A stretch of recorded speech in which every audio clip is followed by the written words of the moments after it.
I was not an investor at all. I didn't even know what it meant. I was a speculator. Investing is when your principal is generally protected and your income is predictable. If people hadn't been overpaying by 30% and then using risky floating rate debt the last decade, they wouldn't be in the hot water they're in right now.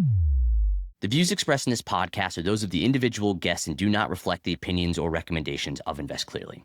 This podcast is for informational purposes only and should not be considered investment advice. The appearance of a sponsor or investor on this show does not constitute an endorsement or a warning. Invest Clearly is an objective and neutral platform. Always do your own due diligence before making any investment decisions. Paul, thanks for joining me. Joe, it's great to be here. Thank you. Yeah, we're excited. We're excited to have you. Obviously, we had some time to catch up, and before we dive into it, I want to give you a chance to introduce yourself to our audience so that they know who I'm talking to prior to starting here. Yeah, I got an engineering degree back in the 80s, but that was my first of many mistakes. And then I got an MBA, went to Ford Motor Company, had my own staffing firm for 5 years, and we were fortunate enough to sell it to a public company in 97. And I started investing in real estate. But I made a mistake before real estate in that 2-year interim. I thought I'm a full-time investor now. And I thought I was pretty cool, like put full-time investor on my card. I didn't do that, but I thought of it. And you know what? I found out years later, Joe, I was not an investor at all. I didn't even know what it meant. I was a speculator. And I made tons of mistakes. Investing is when your principal is generally protected or protectable. And it's also your income is predictable. Speculating is when all bets are off. You could lose it all or you could make 100x. And it's not tied to a real asset with intrinsic value. And so I made tons of mistakes, lost a lot of money, made some money along the way as well. But I finally got into real estate. Flipped dozens of houses, dozens of waterfront lots at Smith Mountain Lake in Virginia. I did build 7 or 8 houses, and this is a writer downer for your audience. You shouldn't build a house if you don't know how to tighten your own doorknob. I'm just saying. And that was me. But anyway, we made money in like almost all those amazingly. But eventually got into commercial real estate in 2011, building housing for the oil boom in North Dakota. And that's how I got out of residential and into commercial. And I'm so glad I did. Yeah. So talk to me a little bit. Thank you for that, by the way. So two questions. One, at which point did Wellings Capital come to exist? Like where does that happen in the story? Yeah, so we were printing money with this oil housing thing when oil was $100 a barrel, and we sold that. And I decided I wanted to be a multifamily syndicator. And so a year or two into that, I wrote a book called The Perfect Investment, which was about multifamily, and that was 2016. So Wellings Capital started in 2015 as a multifamily syndicator. And my humbly titled book came out a year later. Okay, got it. And so let's follow the thread, if you don't mind, just a little bit. I mean, before we started this, you were talking to me. You said to me, multifamily was a great investment until it wasn't. Obviously, you've since shifted some of your allocation strategy and what you're looking at from an asset class perspective to some extent. Yeah. Talk to me about that. Joe, I'm going to quickly fast forward to 2025 and say I just saw some statistics this week about the unaffordability of owning a house right now. It's pretty widely known. There's so many stats out that show that multifamily looking forward from 2025 should be an incredible investment. I want to be clear on that. But going back to 2015, when I penned that book, 2016, when it came out, the perfect investment was not perfect. I found out later because to compete in the next 5 years, we would have had to overpay, over leverage, and believe that trees really do grow to the sky. meaning that rents are going to go up 9 or 10 or 11% a year indefinitely while we somehow drive costs down.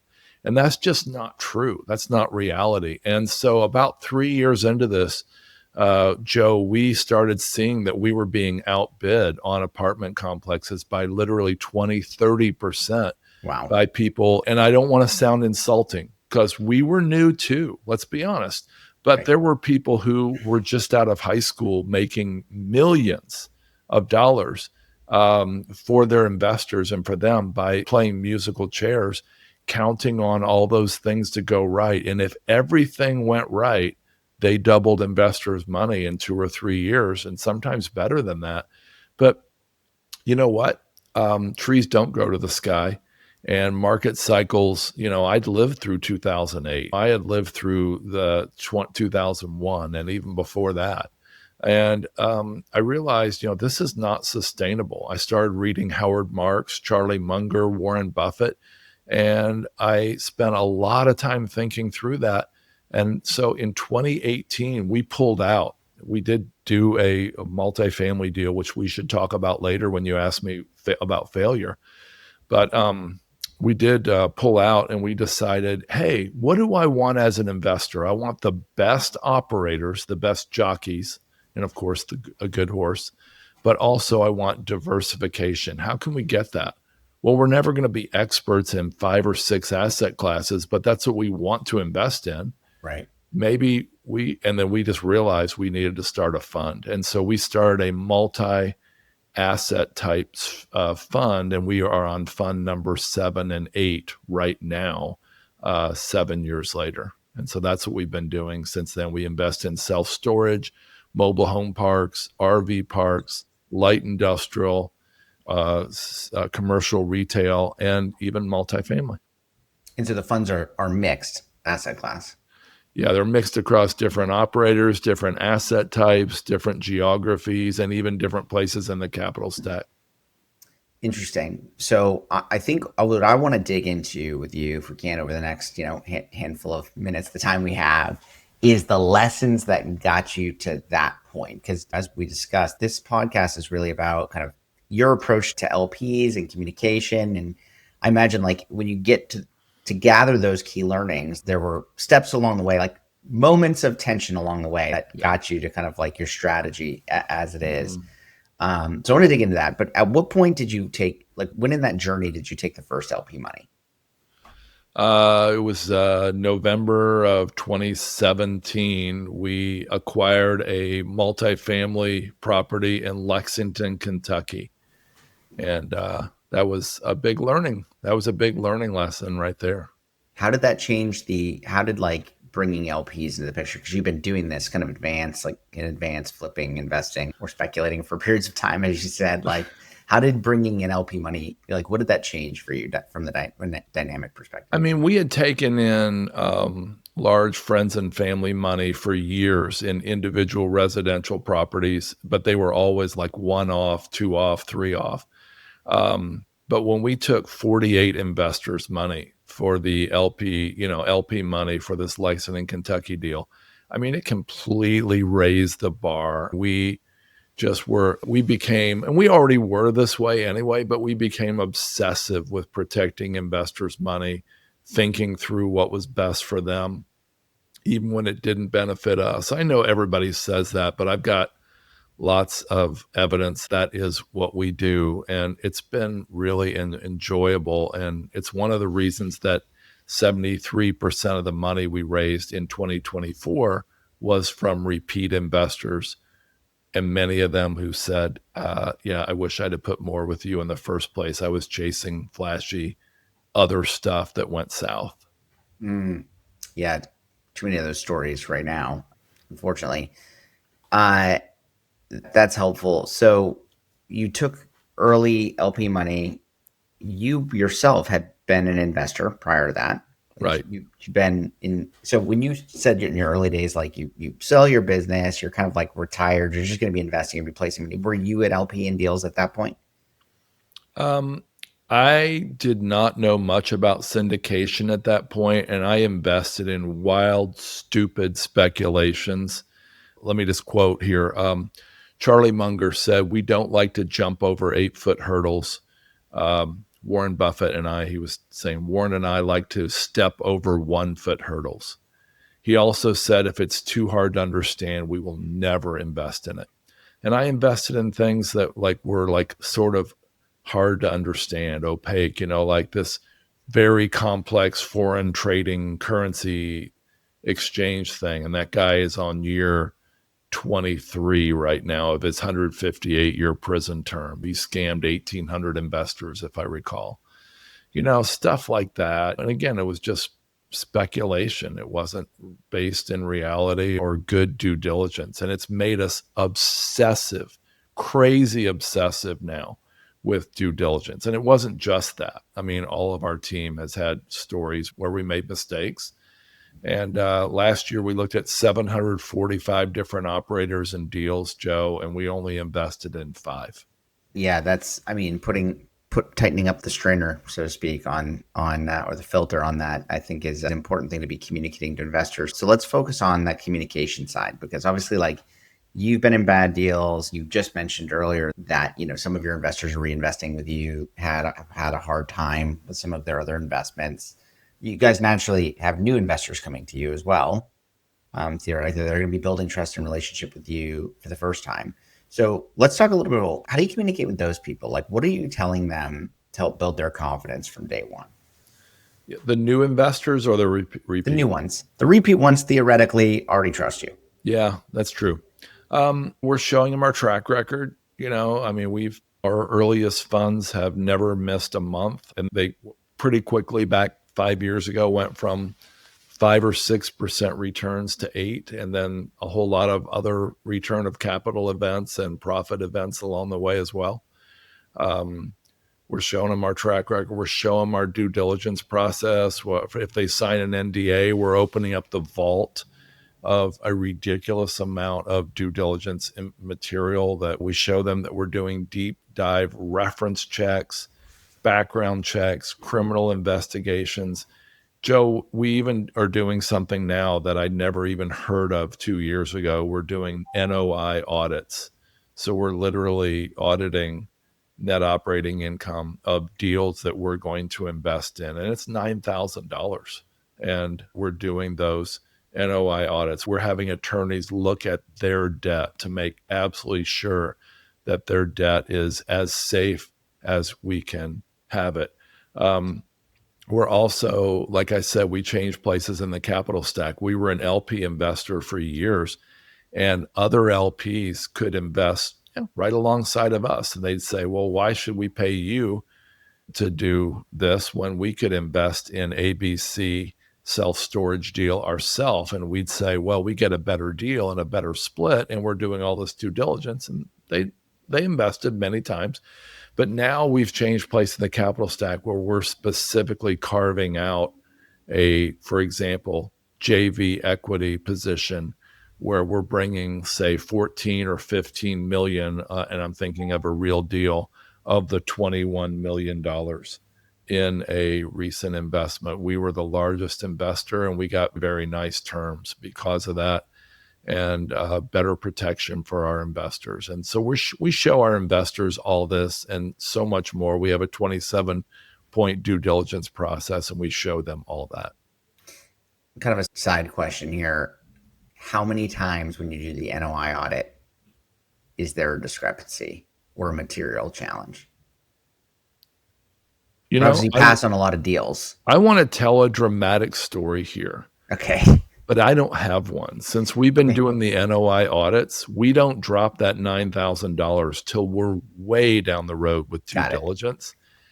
And I will tell you that we have not had to cancel a deal because of that yet. What we have done is we've said, okay, look, we only want to be, I don't know if I can summarize this without a chart or a graph, but we want our last dollar of risk to be at, let's say, 78%. We want 22% of LP and GP money, at first risk before us. And then the NOI audit comes back, let's say it's 100,000 off. well, then we might change how much we'll invest. No, we're not going to invest $9.5 million in this. We're only going to do 8.8 million, stuff like that. But I'm thinking back 2.5 years ago, we were literally at the closing table. This was before the NOI audit, though. At the closing table, we had already wired the money, and the sponsor tried to change the terms. And that was it. We literally pulled out. And we'd already announced to investors we were closing that day. And we pulled out, got our money back. And, if we'd have done an NOI audit on that, I don't know what would have happened. But interesting to think about. Yeah, definitely. It's kind of a tricky situation at the closing table. So can we talk about a time where things I want to talk about key learnings and kind of communicating with LPs, and obviously things don't always go up into the right. Right. I mean, a lot of people are experiencing that in kind of dramatic ways right now, but it seems like you guys saw that coming in multifamily, back out of that, shifted strategies. But walk me through a time where things didn't go exactly as planned, and you had to communicate kind of not great news to your LPs or an LP. Yeah, I'm going to go straight for the worst story of my life. That same 2017 multifamily we invested in, it had 18 buildings. And the first mistake I made, there may have been other first mistakes, but was not listening to my mentor who said, do not buy a, almost 60-year-old apartment building. And my logic was, well, we can't find anything from the 90s that is not 30% overpriced. And my second logic, which was real smart, let me tell you, Joe, was that people are buying multifamily in New York City that's 100 years old. Why shouldn't we buy this? It's only 60. And so we got into that. 6 months in, there was a water leak at one of the buildings that cost us $107,000 to fix the damage from it, and the actual underground leak. And the guy said, look, you've got iron pipes here that are rusting. You've got 18 more buildings this could happen to. And so we had that challenge. We had other challenges in Lexington, Kentucky, which have been pretty widely documented about oversupply due to student housing being built unexpectedly, other things. But we finally went to investors, and I said, I had lots of individual Zoom meetings with them, a few in-person meetings. And I said, look, if you want to continue, we'll continue, but we've got an offer from a guy who lives a mile away, who's a syndicator, who said he'd buy it, and we will be able to return 82% of investor capital. We can either take that, or we can keep pushing on and hoping that things turn around, and hoping we get no more water leaks, and hoping that the student housing issue doesn't, it gets evened out, and gets the supply and demand gets evened out. And I think 47 of the 48 investors voted to sell it and take the 82%. Then I had to make a harder call, and that was a Zoom call. And there were multiple, but the main Zoom call, I remember sitting in this exact spot, staring into the same camera with tears in my eyes. And I said, guys, this is so hard to say, but I'm going to say it. If you'll trust me again with this 82% that we're returning, I will give you a personal guarantee that will not only make you 100% whole, will actually give you I think it was 12 to 15% total annual return that we promised you over a decade. In other words, if you reinvest your proceeds, we're going to make you whole. And I'm going to personally guarantee it with a letter of, a certified letter and all that stuff in the PPM. And so we had a number of them reinvest with us. And that was really painful. I mean, it was embarrassing to say, hey, we're only going to give you back 82%. Will you trust us again? Yeah, that sounds hard. Yeah, it was hard. And how many took you up on it? Only 7. Okay. And the part of the issue was 29 of them were all in a big group. Got it. And they got a real attitude. And of that group of 29, I think only 1 came over. And he's been one of our biggest investors for 6 years since. But honestly, other than that 1, that other 28 did not. And so the 7 that did, I can't wait for the day that, 2028, I think, was when they close out, and I can't wait for them to get paid off. That's going to be a great day. Yeah, that's a really interesting. I've heard, there's a lot of stories going around right now, but I was talking to someone the other day, and they were talking about a deal that went kind of a little bit sideways on them, and I asked them what they would have done differently, and they said, "Well, I emailed everybody, but it really deserved a phone call." Yeah. You know, and it sounds like that was your approach. Kind of get out, connect with each individual investor I tried to, personally. yeah. At what point when things started going south, like at what point did you start communicating?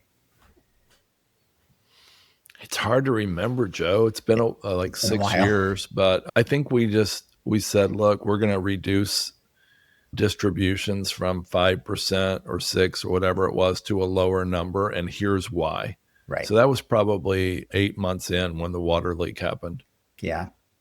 Yeah, I think that's so. The reason I'm asking all those questions, thank you for sharing, by the way. It's a really good story, and I think indicative of the way you handle your LPs, right? Hey, I had a podcast called How to Lose Money. I had to have an example. Yeah, right. Yeah, yeah. So, I mean, I think one of the things we talk about is a lot, like with GPs on this show, is like when do you communicate? How much do you communicate? And where's the line between over communicating and under communicating? I think that's like a really hard line for GPs to find. So there probably is an over communication line, but we decided, like, we kept hearing stories of people who would say, and I don't know if they said this exact sentence, but lose money, I can forgive you. Don't communicate and I won't forgive you. Yeah. And you know what, Paul? We see that in the reviews. I mean, you'll see people who are pausing distributions or whatever get decent reviews, and the reviews basically say something to the effect of, "Hey, deal's not going exactly as planned, but they've been really good at communicating. I can see what they're doing. I'm aware of what's happening." And then where you see people kind of get really not so great reviews is the opposite. Hey, like, they were late, they were uncommunicative, we didn't know what was happening, Yeah. we were kind of in the dark. And that really matters. I think that speaks to the relational nature of the transaction between GPs and LPs. Right. Yeah, I can't say I'm friends with 1,030 investors, but we try to build relationships. I mean, I'm driving to DC to pick up my daughter at Reagan Airport at 11 a.m. Friday morning. So I'm doing an investor lunch on the way. I'm doing an investor dinner. I'm doing an investor breakfast and an investor lunch. So 4 meetings in different places on the way there and back. And I really try to get to know these people. Yeah, I think that's amazing. What, in terms of your approach to LPs, is there anything we haven't touched on that you think is important to communicate? Well, I think, having audits. I mean, I'm not saying everybody needs to have audits, but I think that helps. I mean, like, we want to see audits from the people we invest with, and then we do those and we provide those to our investors. So that's just one other little thing. And like I said, we share all of the due diligence that we do, the good, the bad, the ugly, with anybody who wants to see it. Yeah, I think that's important. And I think one of the things that I hear LP saying and GP saying is contextualizing that information. And that, I think that's what happens in those relationships, and dinners and the lunches is like super important. Can I say one more thing? Yeah, please do. One of my investors was a high up partner at, maybe I shouldn't say, one of the largest hedge funds in the world. And he left, started his own hedge fund since, but he's invested like 3 or 4 million with us. And he constantly harps on us and says, your number one risk is fraud. And, think about it. You, as you're listening, Mr. and Mrs. LP investor, when you have somebody with a great track record, great systems, great property management, great everything, there's still a chance there'll be fraud. And the one way that I know to guard against that is diversification. It is so. I heard a lady today who put every bit of her investable capital in ATMs. And, for those listening, you probably know where that landed, 0. And so I would just really recommend to people diversify, no matter how good that one thing is. Diversify. I can't improve on that. That is definitely something that people should be taking to heart. All right, we're going to get close to wrapping it up here, but there is one question that we ask everybody on the show, LPs and GPs, and it's what part of passive investing needs to die? That's our CEO Pat Zingarilla's phraseology there. But like, when you think about the ecosystem, what do you see that needs to go away? I would like to say hype, but I don't think that's going to go away, or I don't think it's even realistic. I would say, let me go back to what we started with like 20 minutes ago and say this. Multifamily, say, what is true wealth? True wealth is having assets that have somewhat predictable cash flow. That's true wealth. It's not the mansion or the Maserati or the boat or whatever, the lake house. So if that's true, then multifamily and other investments in real estate should provide that. When they turn into speculations, when everything has to go right and interest rates have to stay really low and your income has to go up at 9% a year and your costs only grow at 1% a year, when everything has to go right, especially when it's outside of your control, like interest rates and tariffs, that's speculation. Or if there's only one exit strategy, and that is I'm building a condo to sell, it has to be sold or we lose everything. That's speculation. And therefore, I think that needs to go, because it could go. If people hadn't been overpaying by 30% and then using risky floating rate debt the last decade, they wouldn't be in the hot water they're in right now. They wouldn't be losing billions of investor capital right now. Those same deals, if Buffett would have bought them with no debt or low debt, they wouldn't be in trouble. It was the debt that was the problem, and it was specifically the type of debt that was the problem. That's a good word. Like I said a second ago, can't improve on it. So I appreciate your time. And what I want to make sure we get a chance to do before we wrap up is, where can people find you? Where can they learn more about you? Where can they learn more about Wellings? Yeah, they can go to our website, Wellings Capital. That's WELLINGS, wellingscapital.com. And if they want some free ebooks and resources on investing in commercial real estate, wellingscapital.com/resources. Awesome. Thanks so much, Paul. This has been great. Yeah, Joe, it's great to be here. Thank you. And thanks for all you guys do there. Thanks. Thanks for listening to the Invest Clearly podcast. To find verified investor reviews or to claim your GP profile, please visit investclearly.com. If you enjoyed this episode, please remember to like, subscribe, and leave a review, because that's how other people find this show. Till next time, invest clearly.